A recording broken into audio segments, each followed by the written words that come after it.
zo je kunt zien is het de zonneboot waar wij wedstrijden mee varen.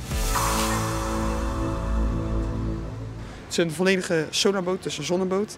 Volledig elektrisch en hij laat via zonnepanelen en varen we zo de Elfstedentocht.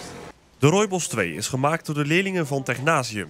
Febe, Carlijn, Matthijs, Robin en Jacob dragen allemaal hun steentje bij. Hij is vorig jaar gebouwd, gewoon vanuit houtplaten. Ze waren wel al klaar, maar we moesten het wel allemaal zelf in elkaar zetten met lijm en zo. Dus hij is helemaal zelf gemaakt en dit jaar met wat nieuwe dingen eraan. Ik vind zelf gewoon het varen superleuk om het te doen. En je leert er echt heel veel van hoe het elektrische allemaal werkt en hoe het allemaal in elkaar zit. Dus dat vind ik heel leuk om te doen. Ja, want jullie zijn leerlingen in Technasium, hè? En wil je hier dan ook later iets mee gaan doen? Nou, ik niet per se. In eerste instantie wou ik wel de techniek in, maar ik heb nu besloten dat ik gewoon heel iets anders wil gaan doen. Maar in eerste instantie heb ik het wel daarom gedaan. Ik ga denk ik wel de technische kant op. Dat vind ik wel heel leuk om te doen. Maar als bouwer moet je natuurlijk wel op de hoogte zijn van hoe alles werkt, toch? Zo goed als wel, ja. Het is wel heel belangrijk zodat je weet hoe alles in elkaar zit. Want ja, bij die wedstrijden heb je ook altijd technische keuringen. Wordt er ook gevraagd van, weet je wat dit is, hoe het in elkaar zit.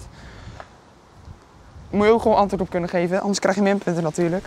En dus laat Matthijs, om de minpunten te voorkomen, graag zien hoe de boot in elkaar zit. Zonnepanelen, die laden de accu bij, dus zodat we gewoon goed kunnen varen. Dit is hier zo ons hele elektrisch systeem, zodat alles in werking wordt gebracht. En dat gewoon alle elektra goed verloopt.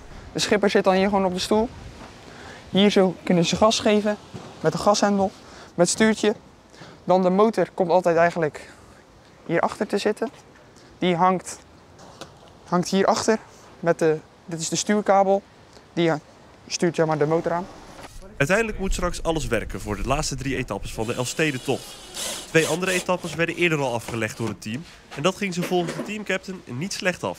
Nou, tot nu toe vinden wij dat het best wel goed gaat. Wij hebben gezegd van we willen in de top 10 staan. Nou, eerste dag stonden we direct 7e plek. Tweede dag 10e plek. Dus dan staan we nu in het klassement 8e plek volgens mij. Dus wij vinden dat het best wel goed gaat. Ik heb zelf gezegd dat ik eigenlijk wel dat top 5 wel leuk zou zijn om daar nog in te geraken. Maar we zullen zien hoe het gaat gaan.